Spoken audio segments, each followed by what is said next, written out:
그렇게 어려운 내용은 제가 보니까 있지 않는 것 같아요. 그래서 오늘 하루에 34장 전체를 반복적인 부분이 많기 때문에 하나하나 살피지는 않고요. 핵심적인 것만 한 3가지를 살펴보겠습니다. 신명기는 이제 가나안 입성을 앞두고 모압 땅 평지에서 모세가 이제 가나안에 들어갈 3세대, 그 1세대는 20대 이상은 다 죽었고요. 그 40년 전에 가나안에 못 들어간다라고 울고불고 난리쳤던 그 세대는 다 끝나고 그 20세 이하의 아이들이 이제 장성해서 60세 전부 이제 60세 이하겠죠. 장성해서 이제 가나안을 들어갈 바로 그 시점 전에 모세가 마지막 고별 설교를 하는 것이 신명기의 내용입니다. 신명기의 글자 그대로 뜻이는요, 그 신신당부하다라는 말입니다. 거듭신, 명할명. 거듭 다시 한번 너희들이 가나안에 들어가면 어떻게 살아야 할지를 신신당부하는 내용입니다. 이 신명기 안에는요, 신앙의 본질적인 그 핵심 가치가 많이 나와요. 오늘 읽은 말씀도 주 너희 하나님을 사랑하라. 이게 주님께서 성경의 가장 중요한 말씀이라고 했잖아요. 그러니까 신명기에 신앙의 본질이 들어있고요. 특별히 예수님이 시험 당하실 때 마귀의 그 시험에 대답했던 모든 성경이 신명기입니다.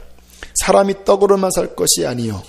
신명기 8장 말씀이고요. 마귀가 시험하니까 6장 16절에 너희 하나님 여호와를 시험하지 말라. 그 말씀으로 대적했고요. 천하 영광을 보여주면서 절하라고 하니까 6장 13절 내 하나님 여호와를 경외하고 그만을 섬기라. 그만큼 신명기가 중요합니다. 신앙의 핵심적인 신앙의 원리가 이 신명기 안에 나와 있습니다. 그러면서 출애굽기부터 이제 여러 여정들을 회고하는 내용이기 때문에 많이 반복됩니다.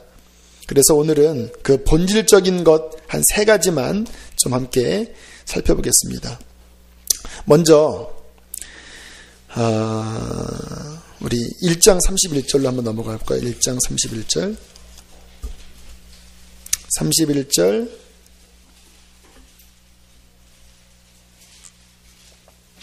한 목소리로 읽겠습니다. 1장 31절 시작. 광야에서도 너희가 당하였거니와 사람이 자기의 아들을 안는 것 같이 너희 하나님 여호와께서 너희가 걸어온 길에서 너희를 안으사 이것까지 이르게 하셨느니라 하나 이 일에 너희가 너희 하나님 여호와를 믿지 아니하였도다. 33절 그는 너희보다 먼저 그 길을 가시며 장막 칠 곳을 찾으시고 밤에는 불로 낮에는 구름으로 너희가 갈 길을 지시하신 자이시니라. 아멘. 첫 번째 신앙의 핵심적인 진리는 뭐냐면요, 하나님이 우리를 인도하신다라는 것입니다. 너희 힘으로 너희 재주로 광야길을 걸은 것도 아니고 너희 힘과 전투력으로 가나안 족속과 싸우는 것도 아니고 내가 인도한다. 그러니까 나를 믿어라. 너희가 사는 이 땅에서 전쟁하고 광야를 통과하고 나라가 잘 되는 그 모든 것의 핵심은 뭐냐면 내가 너와 함께하는 바로 그것이다. 이거 믿고 살라고 말씀하는 겁니다. 여러분, 저나 여러분이 2011년 오늘이 11월 16일입니다. 우리가 오늘 이 자리에 있게 된 것은 우연이 아니라오. 우리의 만남은 우연이 아니라오. 하나님이 우리와 함께 하시고 인도하셨기 때문에 우리가 지금 이 자리에 있는 거예요. 하나님을 빼놓고는 우리가 설명이 안 돼요. 한 학생이 어릴 때 가난했다고 합니다. 아버지가 아마 개척교회 목사였던 것 같은데, 우리 교회는 개척교회지만 이제 개척교회 같지 않다고들 많이 그러는데, 우리 큰아이가 개척교회 한다 그러니까 싫어하긴 했습니다. 지금은 뭐 교회가 재밌다고 그래. 놀이시설이 있어서 재밌다고 그러는데, 이제 개척교회, 늘 아버지가 그 봉고차로 다른 아이들을 이렇게 통학을 시켜주면서 본인은 안 시켜줬나 봐요. 그래서 늘 이렇게 마음에 상처를 입었는데, 어느 날 환상 중에 그 먼 통학길을 예수님께서 이렇게 무등을 태워서 가시는 꿈인가 환상을 봤대요. 그래서 그 마음의 상처가 다 풀려졌다 그러더라고요. 주님께서 우리의 모든 길에 함께 하시고 그분이 이끌어 가시는 것입니다. 한번 상상을 해보세요. 300만이나 되는 인구가 이 광야에서 40년을 지냈다고 생각해 보세요. 살아있는 것 자체가 기적입니다. 하나님께서 이스라엘에게 원하셨던 것은 뭐냐면, 주님께서 이 기적 같은 삶을 이끄셨다라는 그것을 믿고 자꾸 너희 거 계산하고 네가 얼마나 있냐 이런 거 따지지 말고, 그 하나님이 함께 하시는 것이 얼마나 큰 자원이라는 것을 믿고, 불가능한 그 성이라도 하나님이 가라고 하면 믿음으로 가라고 말씀을 하시는 거예요. 우리의 삶도 여러분 똑같습니다. 아까 말씀드렸듯이 지금 이 자리에 있는 것 자체가 우연이라고 우리가 봐서는 안 됩니다. 하나님 그분이 함께 하셔서 지금 우리를 이 자리에 있게 하신 거예요. 제가 뭐 가끔 말씀 나누지만, 제가 초등학교 4학년 때인가 물에 빠져서 죽을 뻔했습니다. 그 강은 한탄강 아시죠? 많이 죽는 강입니다. 제가 4학년 때 겁도 없이 거기 갔다가 이제 이렇게 휘몰라 들어가서 허우적거릴 때, 그때 뒤에서 어떠한 형이 저를 이렇게 안고 물 밖으로 이렇게 내려준 기억이, 그 물속에서 허우적댔던 것도 선명하고, 그 형이 나를 뒤에서 얼굴을 몰라요. 들었던 것도 선명히 나고, 제가 그 백사장에서 힘이 쫙 빠져서 터벅터벅 걸어온 게 생각이 나요. 우연이었을까? 주님이 저는 그때 지켜주었다고 믿습니다. 제가 천국 갔는데 주님께서 저를 보고, 야, 너 그때 큰일 날 뻔했다. 야. 그때 그 형이 널 안 건졌으면 너 지옥 갈 뻔했네. 큰일 났네. 주님이 이렇게 얘기하시지 않겠죠. 보이지 않는 어떤 손길을 통해서도 그분이 우리의 인생을 지탱하고 계시고 이끌어 가시는 거예요. 하나님이 아니었다면 여러분은 이 자리에 있지 않습니다. 주님은 우리가 늘 이것을 기억하고 믿기를 원하십니다. 그런데 이스라엘은 자신의 힘으로 광야길을 가는 것인 줄을 착각했어요.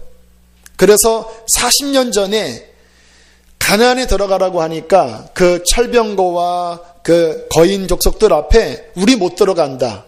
왜 못 들어가요? 주님이 함께 하시면 들어가는 건데.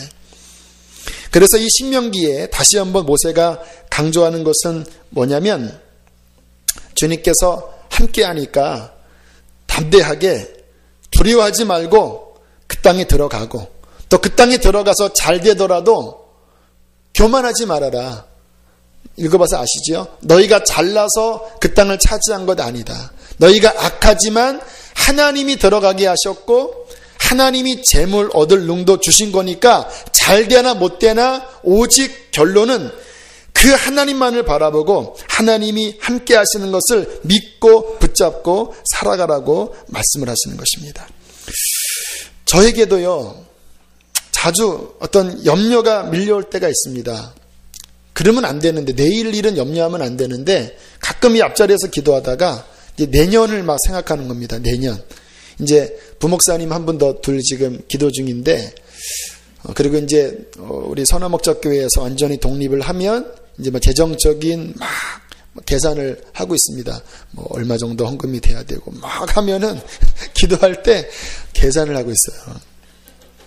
그때 주님께서 걱정 붙들어 매셔. 주님이 부흥시키시면은 그만큼 나가는 거고요. 하나님이 허락하시면 허락한 대로 나가는 거지, 가만히 지내보니까 계산한다고 되지질 않더라고요. 정말 주님 바라보면 우리가 계산을 적게 했을지라도 주님은 더 역사하시고, 크게 계산했을지라도 아직 때가 아니면 주님은 아니신 건데, 중요한 건 뭐냐면요, 그분과 함께하면 버킨 겁는 것입니다. 결론은 하는 거예요. 광야에 있던 가나안에 있던 메마른 땅을 걸어가든 풍족한 삶을 있건 간에 외적인 게 중요한 게 아니라 성경에서 말씀하시는 것은 내가 너희와 함께하는 이것만을 바라봐라. 그러면 광야에서도 옷 한 벌이 40년 동안 헤어지지 않았다라는 거예요. 그 신발이 40년 동안 낡지 않았다라는 거예요. 옛날에 그 성막 강의했던 강문호 목사님이 하셨던 얘기인데 진짜인지 모르겠습니다. 목사님이 하신 말씀이니까 진짜겠죠.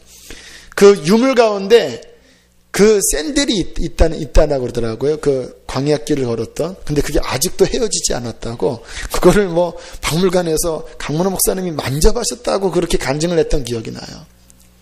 하나님이 함께 하시면 그것으로 충분한 것입니다. 이 믿음을 갖지 않으면 둘 중에 하나입니다. 어려우면 확 낙심했다가 잘 되면 또 교만하고. 늘 우리의 생각은요, 그 어디에도 낙심하거나 높아질 필요 없이 하나님 함께 하시는 그것으로 충분한 믿음을 가지라는 거예요. 지난 토요일 날 아내와 함께 이제 주일 예배를 위해서 기도를 하다가 제 마음 가운데 내일 사람들이 등록을 하도록 기도해야 되겠다라는 마음을 하나님이 갑자기 주시더라고요. 그래서 아내에게 그 기도 요청을 할까 하다 그냥 혼자 기도를 했습니다. 그리고 지난 주일에 6분이 등록을 하셨어요. 제가 아내한테 그거를 했어야지 내가 겉바라 할 텐데, 그게 내가 좀 믿음이 연약해서 그 얘기를 못했습니다. 근데 주님께서 확증시켜 주시는 거예요. 왜냐하면 제가 일부러 기도한 게 아니라 그 한밤중에 기도하다가 그 마음이 일어났거든요. 그리고 그 기도의 응답으로 하나님께서 또 결과를 주셨잖아요. 사람이 6명이냐 2명이냐가 중요한 게 아니라 하나님이 함께 하신다라고 하는 확증을 주시는 거예요. 그것 하나면 우리는 충분한 것입니다. 내일 일 염려하지 말고 하루하루 주님과 함께 사는 저 여러분 되시기를 축복합니다. 신명기에서 그 믿음 가져라, 그렇게 첫 번째 말씀을 하시는 거고요. 자, 두 번째는 신명기에서 가장 크게 강조되는 건데요. 한번 여쭤볼게요. 신명기에서 제일 강조되는 말씀이 뭔 것 같아요? 뭐 하라? 지켜, 행하라. 순종하라. 이 신명기의 핵심은 하나님의 말씀에 순종하라. 그래서 순종하면 복받고 불순종하면 저주를 받는다. 그게 신학 용어로 신명기 신학이라고 합니다. 모세오경의 핵심 신학이고요. 구약 성경의 핵심 신학입니다. 말씀에 순종하면 복받고 불순종하면 저주받는다. 신약도 마찬가지예요. 여러분, 제가 지지난주에도 말씀을 드렸는데, 우리 개신교가 오해하는 부분이 있어요. 예수 믿으면 은혜로 구원받는다고 해서, 그러면 불순종하고 죄 져도 우리의 구원은 보장, 우리의 구원은 문제 없어. 여러분, 이것이 초대교회에서도 착각했던 거고요. 역사 내내 이게 착각이에요. 성경은 뭐라고 말씀하시냐면, 창세로부터 하나님이 인간을 창조하시고 선악과를 주시면서부터 마지막 주님 오실 때까지 하나님이 인간에게 원하시는 것은 하나님께 순종하는 것입니다. 순종이 너무너무 중요한 거예요. 구약에도 순종하면 복받고 불순종하면 저주받는 것처럼 신약도 이 원리는요, 안 바뀌어요. 그러면 신약에는 뭐가 다르는가? 구약은 우리의 힘으로 지키려고 하다가 안 지켰는 거거든요. 신약은 믿음의 능력으로, 그리고 예수 그리스도의 은총으로, 그가 주신 생명의 성령의 법으로 하나님의 말씀을 우리의 영을 다하여 순종할 수 있다. 그러나 저절로 되는 것이 아니라 마음을 다하여 성령을 의지하면 우리는 성경에서 우리에게 원하시는 그 순종의 삶을 살 수 있는 것이다. 이게 성경의 그냥 신구약을 관통하는 핵심적인 진리인 것입니다. 너무너무 중요합니다. 순종. 이 말씀은 오늘도 하나님이 저와 여러분에게 말씀하십니다. 순종하면 그것이 너희의 복이다라는 거예요. 자, 6장으로 넘어가서 11장입니다. 11장. 순종에 대해서 뭐라고 말씀하시는지 8절과 9절을 한번 보세요. 신명기 11장 8절과 9절 함께 읽습니다. 시작. 그러므로 너희는 내가 오늘 너희에게 명하는 모든 명령을 지키라. 그리하면 너희가 강성할 것이요 너희가 건너가 차지할 땅에 들어가서 그것을 차지할 것이며 또 여호와께서 너희의 조상들에게 맹세하여 그들과 그들의 후손에게 주리라고 하신 땅 곧 젖과 꿀이 흐르는 땅에서 너희의 날이 장구하리라. 할렐루야. 순종하면 너희가 강하게 될 것이다. 순종하면 너희가 그 땅을 얻게 될 것이다. 순종하면 얻게 된 그 땅에서 너희가 장구하게 될 것이다 라고 말씀하시는 거예요. 하나님의 순종 아래에 하나님의 모든 축복이 다 따라 들어오는 것입니다. 우리의 삶에서요, 이 순종처럼 중요한 게 없습니다. 하나님께서 하신 말씀에 마음을 다하여 순종할 때 하나님의 모든 약속이 우리에게 이루어지는 거예요. 자, 28장 이제 우리가 잘 아는 그 복과 저주의 장인데요. 28장 1절 2절 이게 신명기 신학의 핵심적인 말씀입니다. 28장 1절 2절 함께 읽겠습니다. 시작. 삼가 듣고 내가 오늘 네게 명령하는 그의 모든 명령을 지켜 행하면 네 하나님 여호와께서 너를 세계 모든 민족 위에 뛰어나게 하실 것이라. 내가 내 하나님 여호와의 말씀을 청종하면 이 모든 복이 내게 임하여 내게 임하리라. 할렐루야. 28장 15절 16절 이제 불순종하면 뭐라고 말씀하시는지 순종인가 15절 16절 순종의 복입니다. 읽겠습니다. 시작. 내가 만일 내 하나님 여호와의 말씀을 순종하지 아니하여 내가 오늘 내게 명령하는 그의 모든 명령과 규례를 지켜 행하지 아니하면 이 모든 저주가 내게 임하며 내게 이를 것이니 내가 성읍에서도 저주를 받으며 들에서도 저주를 받을 것이며. 네, 순종과 복. 순종하면 복이고 순종하지 않으면 어떠한 문제가 일어날지를 계속해서 말씀하시는데 여기서부터 끝절까지 68절까지 보면요 끔찍합니다. 이래도 순종하지 않으면 내가 이렇게 징계할 것이다. 너희가 가서 압제당할 것이다.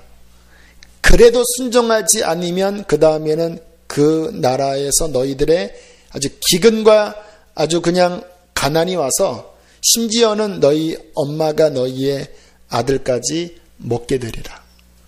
구약 읽어보면 아시죠? 그대로 이루어진 내용 보셨죠? 그래도 너희들이 순종하지 않으면 너희는 다 땅을 잃어버릴 것이다. 계속 그 강도가 더해갑니다. 왜 그런지 아세요? 하나님의 자녀이기 때문에 그래요. 하나님께서 그냥 버린 이방 민족들은요 오히려 불순종해도 잘 삽니다. 그런데 하나님이 사랑하셨기 때문에 그가 불순종이라는 것은 뭐냐면 죄 가운데 사는 거거든요. 죄 가운데 상하면 어떻게 됩니까? 죄가 그 사람을 망하게 해요.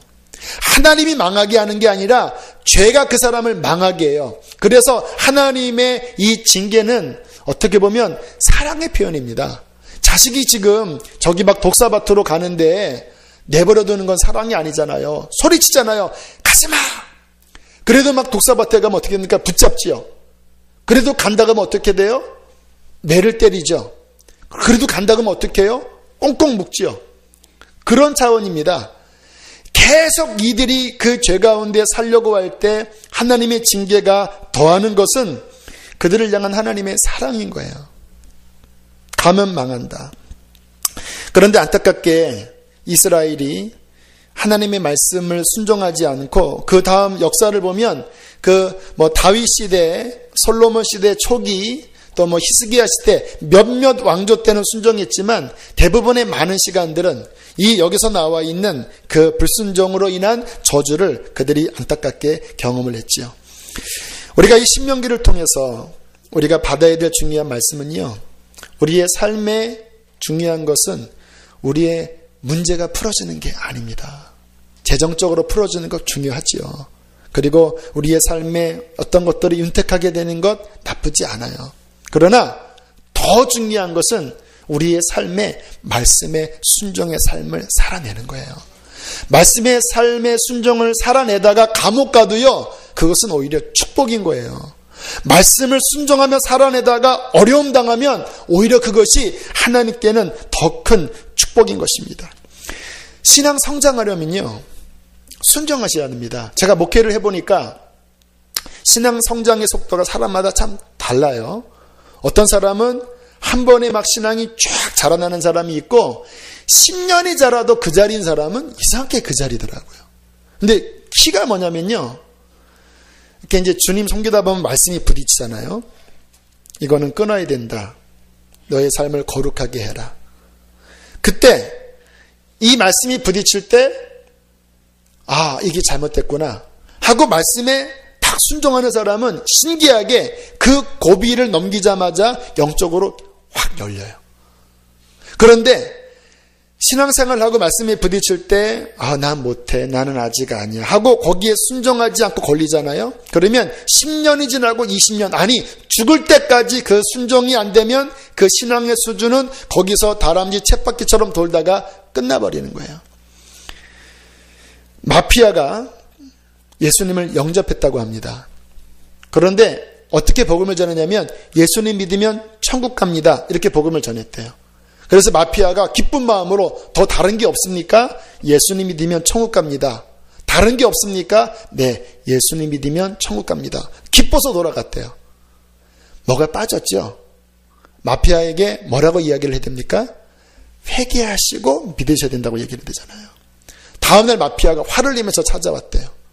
왜 당신은 나에게 내가 지금 거하고 있는 죄에서 떠날 것을 말씀하지 않았습니까? 복음을 전하려면 제대로 전해야지요. 여러분, 우리의 신앙생활에 떠날 것을 떠나보내지 않고 믿습니다 하는 것은 믿음이 아닐 수 있어요. 우리의 삶에 왜 내가 신앙생활을 오래 하고 기도를 열심히 하는데도 뭔가 안 풀어질까? 다양한 원인이 있겠지만 순종을 하느냐를 한번 살펴보십시오. 하나님이 내게 말씀하신 것에 내가 순종하며 살아가느냐. 하나님은 우리 교회가 또 우리의 신앙생활이 순종할 때 하나님의 놀라운 복이 우리에게 넘칠 것이라고 말씀을 하십니다. 자, 그렇다면 어떤 순종을 요구하실까? 여기 이제 자세하게 많이 나오는데 어떤 말씀은 이제 신약인 우리에도 적용될 만한 내용이 있고 또 어떤 말씀은 이제 구약적인 거라서 뭐 적용 안 될 것도 있는데 그냥 원리만 두 가지를 살필게요. 자, 신명기가 율법의 아주 핵심적인 내용인데 하나님께서 이스라엘에게 명령하신 모든 율법의 계명을 두 가지로 압축하면 주님께서 말씀하셨죠. 처음에는 뭡니까? 내 마음을 다하여 하나님을 사랑하고, 그 다음에 두 번째는 내 이웃을 내 몸처럼 사랑하고.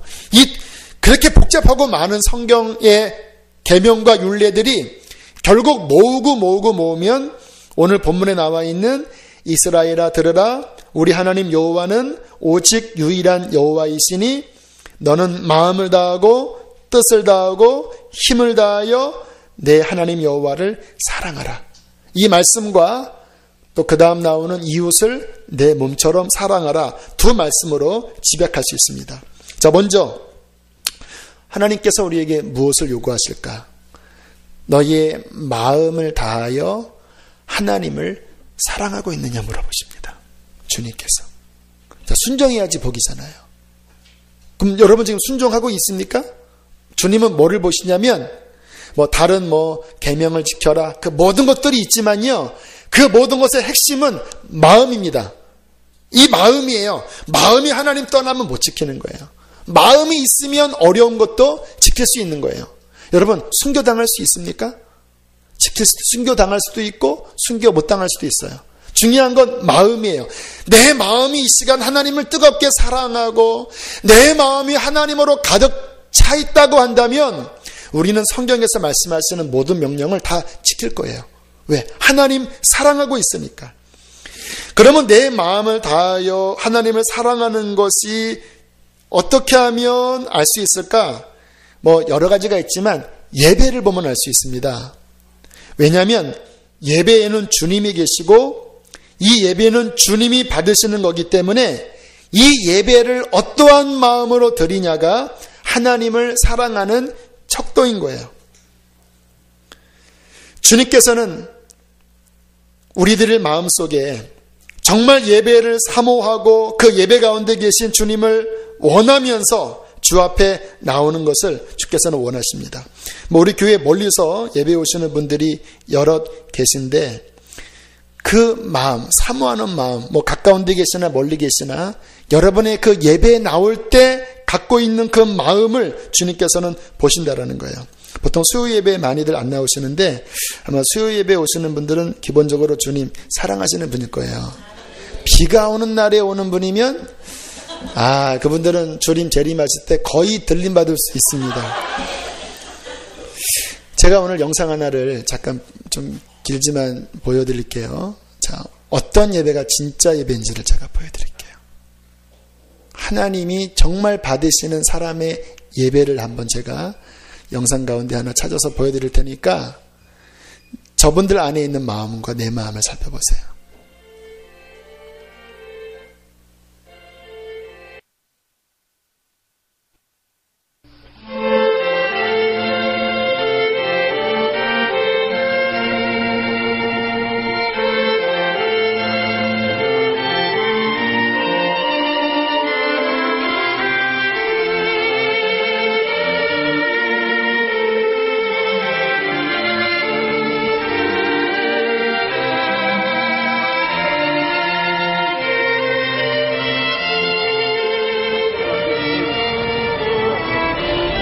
(1950년) 이후 50여 년간 중국 교회는 수많은 고통과 순교의 피를 흘렸다. 그 십자가의 고난은 중국의 성도들을 연단하고 시험하는 하늘의 도구였다.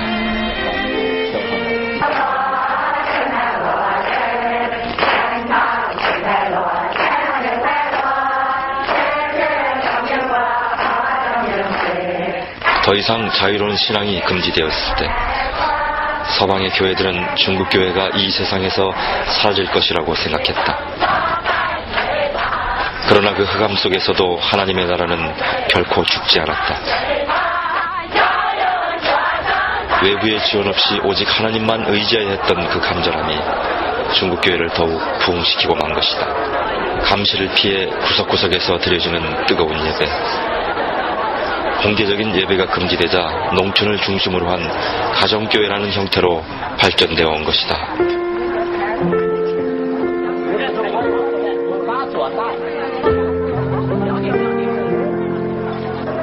혼란과 핍박 속에서 평신도 지도자들이 배출되었고 고난을 통해 지하의 교회들은 놀랍게 부흥되었다. 성령은 고통받는 그들과 더욱더 함께 하셨던 것이다.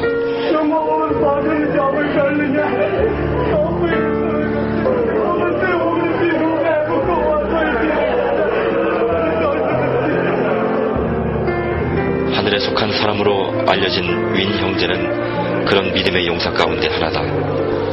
상상할 수 없는 고난과 핍박 가운데서도 그는 하나님만 의지했고 초대교회를 방불케 하는 성령의 역사를 체험한 산증인이 된 것이다.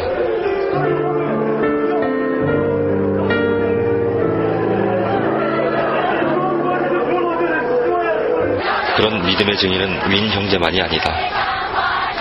수많은 알려지지 않은 하늘의 자녀들이 순교와 희생을 통해 부흥의 미랄이 되었던 것이다.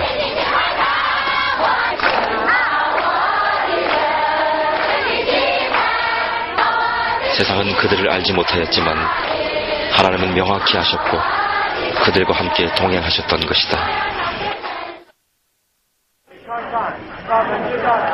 외부와 철저히 단절된 중국 교인들은 성경 그 자체를 찬성으로 만들어 부르고 교파도 없이 자생적인 하나님 나라를 만들어 왔다.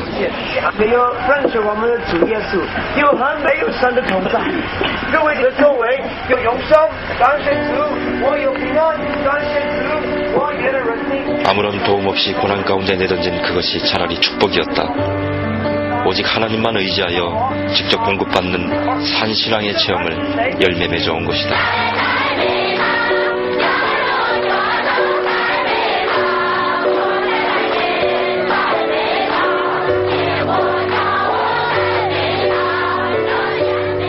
살아계신 하나님, 그분만이 의지할 대상이요 구원의 능력이시다.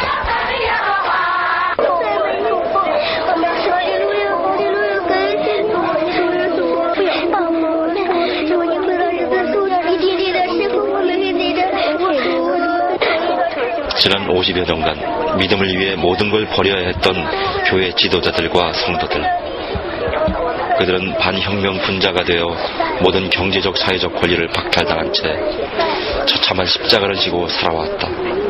그 힘겨운 가운데 성령의 역사는 위축되지 않았고 끊임없는 새 생명이 탄생되어져 갔던 것이다.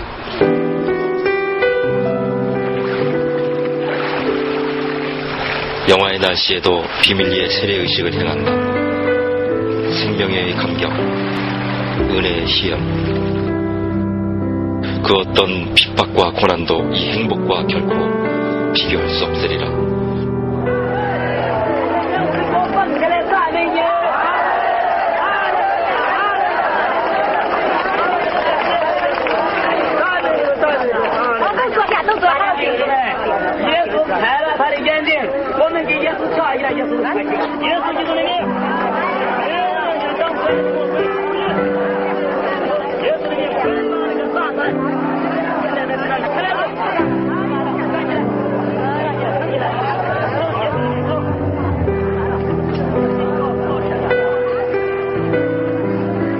십자가로 세상을 이기신 예수의 이름, 그 아름다운 이름만이 모든 흑암과 억압, 고통을 이기는 능력이었다.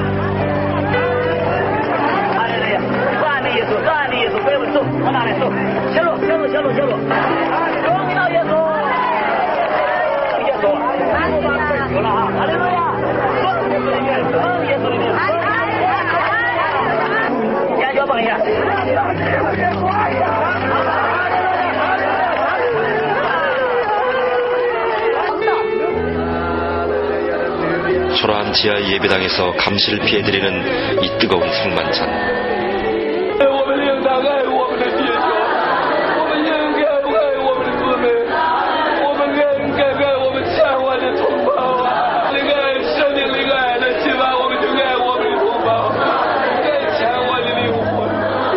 눈물 어린 윈 형제와 그의 지체들은 이 세상에서 가장 감격적인 그리스도의 몸을 나누고 있는 것이다.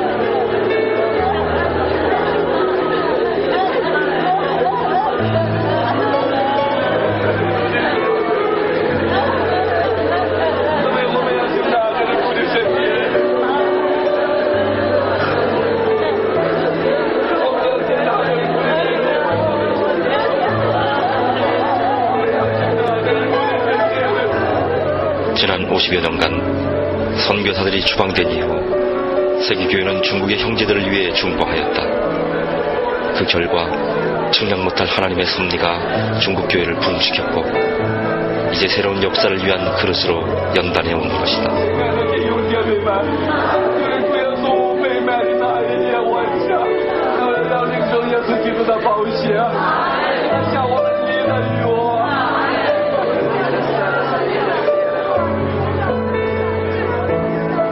하나님 나라는 결코 죽지 않을 것이다. 그 어떤 고통과 외로움과 눈물과 힘겨움이 있다 해도 결코 멈추지 않을 것이다.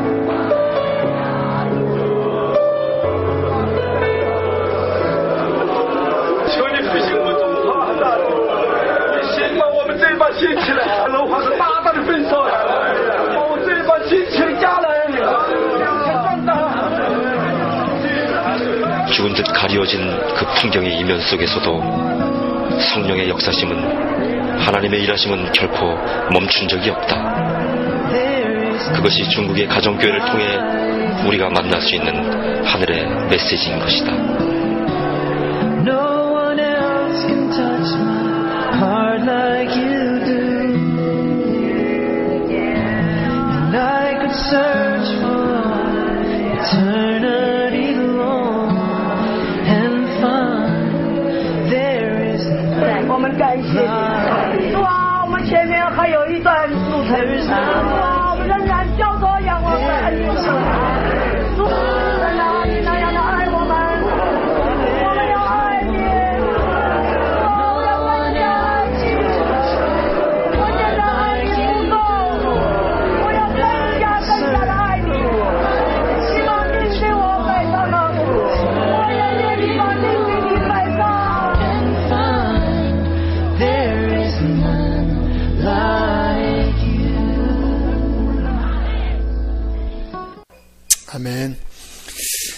하나님께서는 한국교회가 저와 여러분이 저 뜨거움을 회복하기를 원하십니다.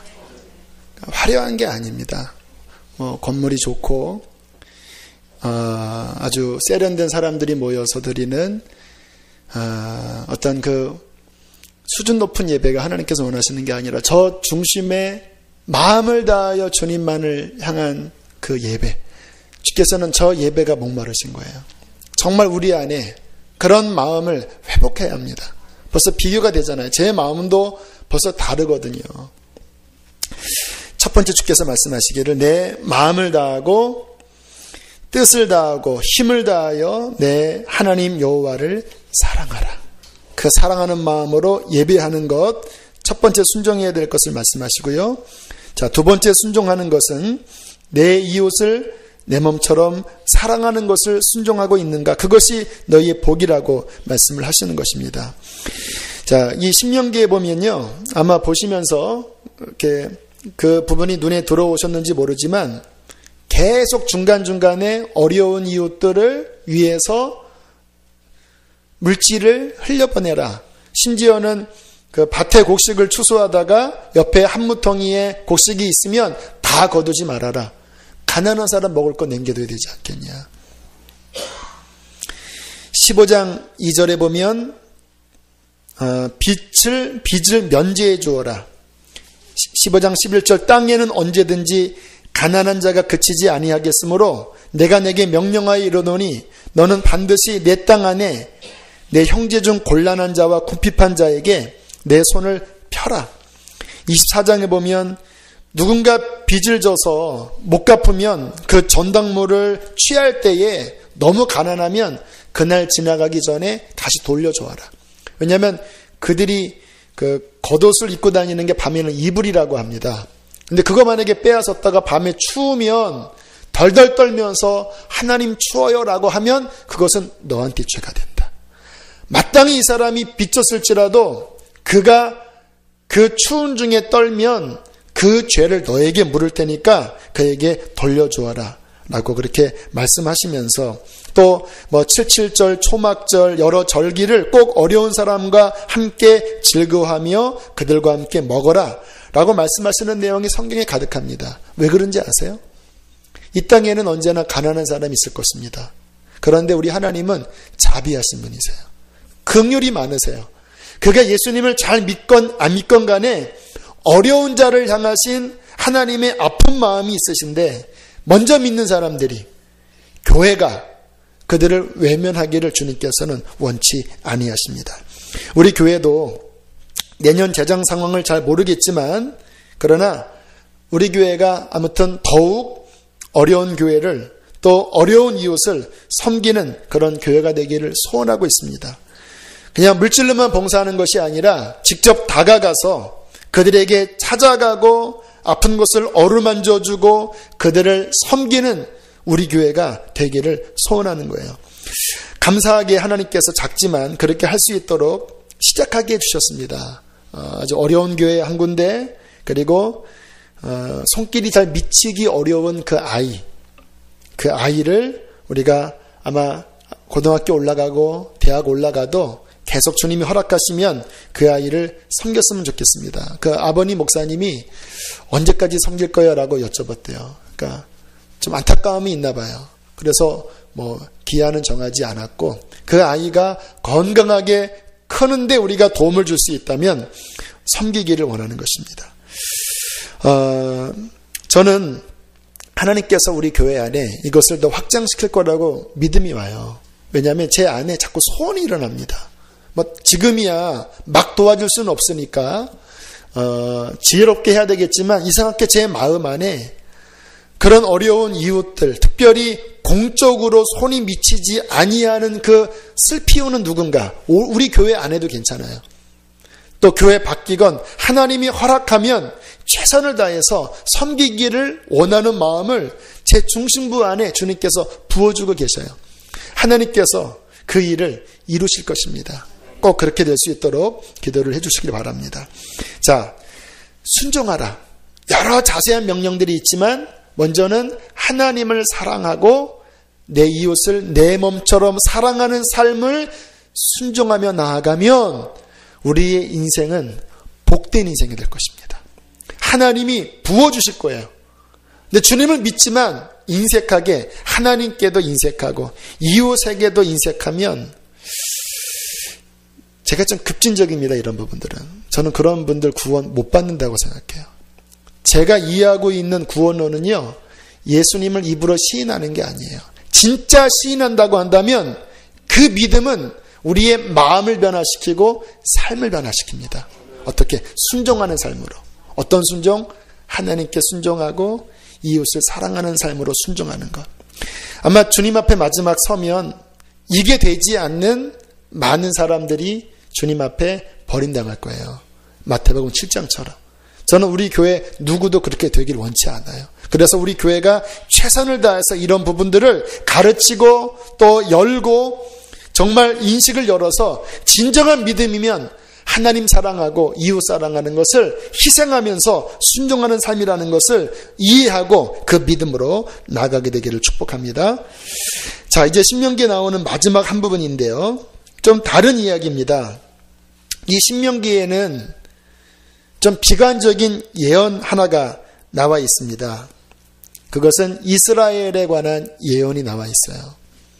부정적이게도 그 이스라엘이 하나님을 떠나서 망하게 될 것이라고 예언합니다. 한번 찾아볼까요? 31장 29절. 31장 29절. 자, 모세가 이제 마지막에 그렇게 예언을 합니다. 29절 읽습니다. 시작. 내가 알거니와 내가 죽은 후에 너희가 스스로 부패하여 내가 너희에게 명령한 길을 떠나 여호와의 목전에 악을 행하여 너희의 손으로 하는 일로 그를 경노하게 함으로 너희가 후일에 재앙을 당하리라 하니라. 자, 이 이스라엘의 미래에 관한 말씀이 신명기에 나오는데 제가 보면서 왜 이렇게 부정적인 예언을 해놨을까? 라는 생각이 들었습니다. 죽기 전이잖아요. 마음껏 축복을 해도 아쉬울 판인데 말씀을 보면 너희가 언젠가는 하나님을 떠나게 될 것이라고 단언하고 있어요. 자, 이 이스라엘의 미래에 관한 예언이 왜 중요하냐면요. 이제 이 신명기로부터 해서 계시록까지 이스라엘의 역사적인 운명이 하나님의 세상 운영과 이렇게 맞물려 들어갑니다. 그래서 이스라엘의 흥망성쇠와 미래를 보면 이 세상이 앞으로 어떻게 돌아갈지가 그 스케줄표로 이렇게 보여져요. 일종의 쌓인물입니다. 그래서 마지막 시대를 분별하려면 이스라엘의 이 역사의 흐름에 대한 인식을 갖고 있어야 돼요. 신구약 전체의 그 이스라엘의 역사에 대한 예언이 흐르고 있는데 이 예언대로 이스라엘은 북왕국, 남왕국 모두 721년에 북왕국이 망하고 587년에 남왕국 유다가 망했습니다. 근데 망했다가 또 반짝 복권을 했습니다. 그런데 그 복권 기간이 진행되다가 메시아가 결국 나왔고요. 주님께서 십자가 지실 때 유대인들이 죽였잖아요. 주님께서 말씀하시기를 예루살렘아 예루살렘아 암탉이 새끼를 품듯이 내가 너희를 품으려고 한 적이 얼마나 많았더냐. 그러나 너희가 거절하였도다. 이제 때가 이르면 너희 그 예루살렘 성은 돌 위에 돌 하나 남지 않도록 다 무너뜨리게 될 것이고 마지막에 바루카바 베셈 아도나이 주의 이름으로 오시는 이여 어서 오소서라고 하는 그 마지막에 그 찬송시가 울릴 그때까지 너희는 내 얼굴을 보지 못할 것이다. 그렇게 예언을 하시고 AD 70년에 로마 군대가 예루살렘에 들어와서 박살을 내버립니다. 그리고 이스라엘이 전 세계 각지로 흩어졌습니다. 자, 그것에 대해서 신명기 4장을 보세요. 신명기 4장 30절 31절을 보세요.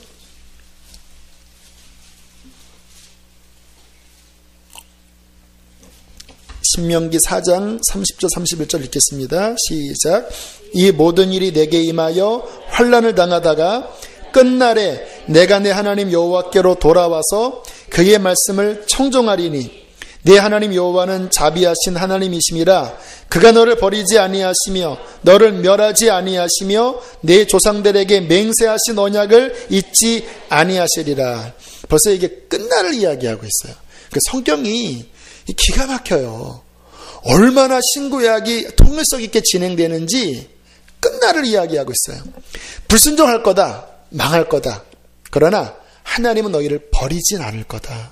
왜? 조상들에게 한 그 약속을 신실한 하나님이 너희의 행위가 아니라 나의 그 신실함 때문에 마지막 때 말일에 너희들이 하나님께로 돌아오게 될 것이다 라고 말씀을 하시는 거예요.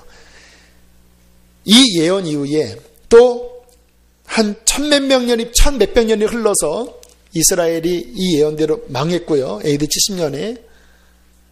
그리고 국권 없이 전 세계에 흩어져 있던 이스라엘이 1900년 만에 1900년이라고 하는 장구한 시간이 흘러서 1948년 독립을 하게 되죠. 여러분, 이게 인간적으로 상상이 되는 말씀입니까? 우리나라 38년 일제시대의 그 압제당에서 언어를 잃고 그 나라의 역사를 잃고 얼마나 이 나라가 망가졌습니까? 그것도 나라는 그 영토는 지켜진 가운데 국권만 잃어버린 거예요. 우리나라는. 이스라엘은 영토 없이 1900년을 전 세계 각지에 흩어졌습니다. 그것도 가는 곳곳마다 유대인들이 얼마나 미움을 받았는지, 아무튼 중세에 흑사병이 돌 때 유대인 때문에이다 하면서 또 수백만 명 죽었고요. 2차 대전 때 히틀러가 또 600만 명 죽었고요. 그 엄청난 폭압과 그 재앙을 1900년 내내 당하는데 신기하게 그 나라의 문화도 안 없어지고 그 나라의 언어도 안 없어졌어요. 성경이 있으니까.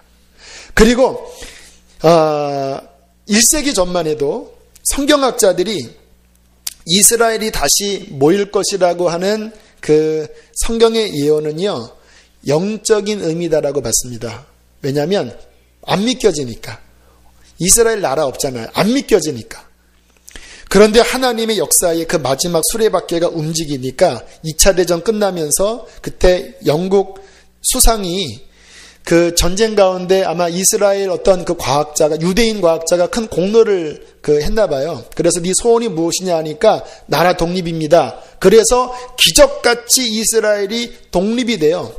그리고 그때 1948년도에 전 세계에 흩어져 있던 유대인들이 돌아올 때 예언이 그대로 이루어졌다고 합니다. 예레미야서에 보면 그때에 너희 아빠는 자식을 어깨에 메고 울면서 너희 고토로 돌아오리라. 북방에서 북방아 놓아라. 남방아 놓아라. 내 백성을 나오게 하라. 그런 예언처럼 그들이 비행기 타고 오면서 얼마나 감격스럽습니까? 2000년을 잃어버린 그 땅에 돌아와서 다시 나라를 건설할 때 그들이 눈물을 흘렸다고 하는 이 사인, 오늘 성경은 뭐라고 말씀하십니까? 끝날에 30절 이 모든 일이 내게 임하여 환난을 당하다가 끝날에 내가 내 하나님 여호와께로 돌아와서 그의 말씀을 청종하게 될 것이다. 자, 신약 한번 찾아보세요. 마태복음 24장. 자, 이 부분을 주님께서 뭐라고 말씀하시는지 마태복음 24장 32절로부터 34절까지입니다. 자, 제가 32절을 읽을게요. 무화과나무의 비유를 배우라. 그 가지가 연하여지고 잎사귀를 내면 여름이 가까운 줄을 아나니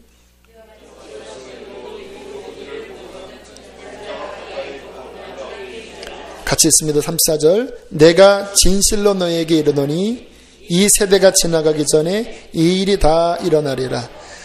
무화과나무가 이스라엘 국한 거 아시죠? 나라 상징하는 나무입니다. 무화과나무의 비유를 배우라.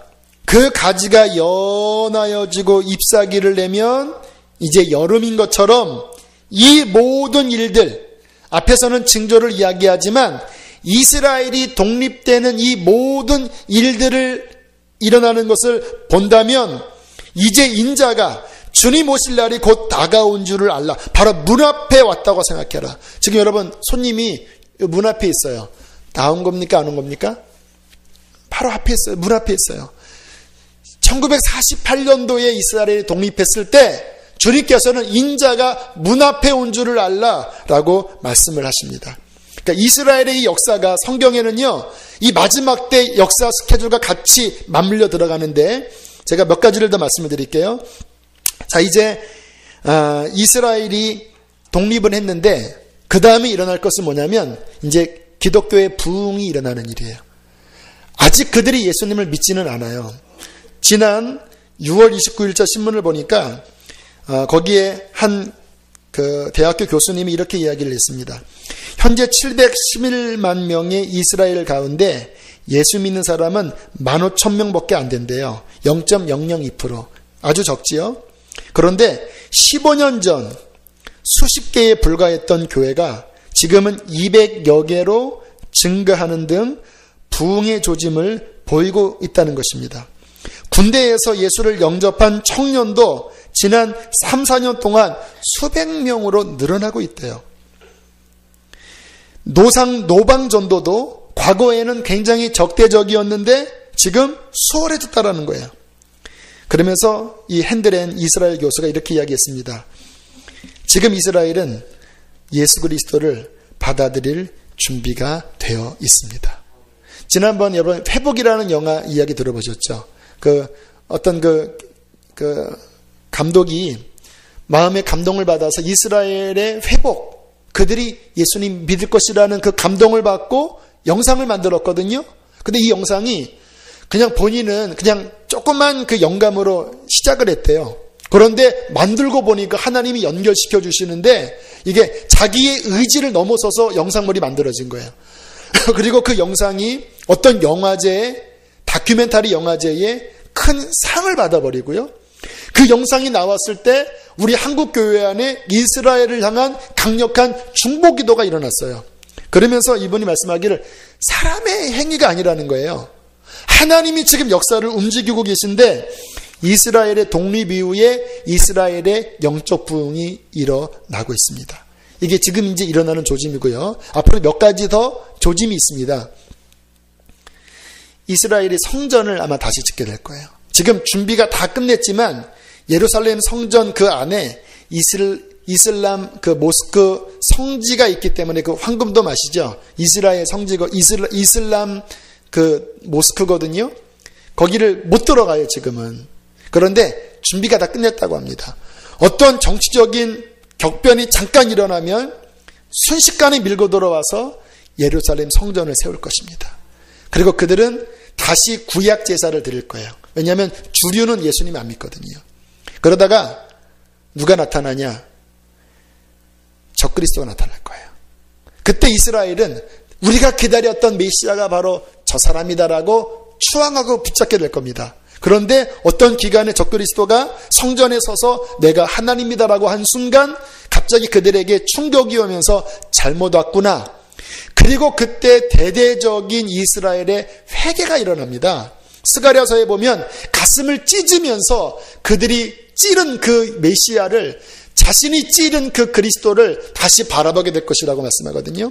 그리고 대대적인 회개가 일어나고 다니엘서에 보면 내 백성이 한 때와 두 때 반 때 그 짐승으로 말미암아 깨어지게 될 것이다. 전 세계적인 대박해가 일어나요.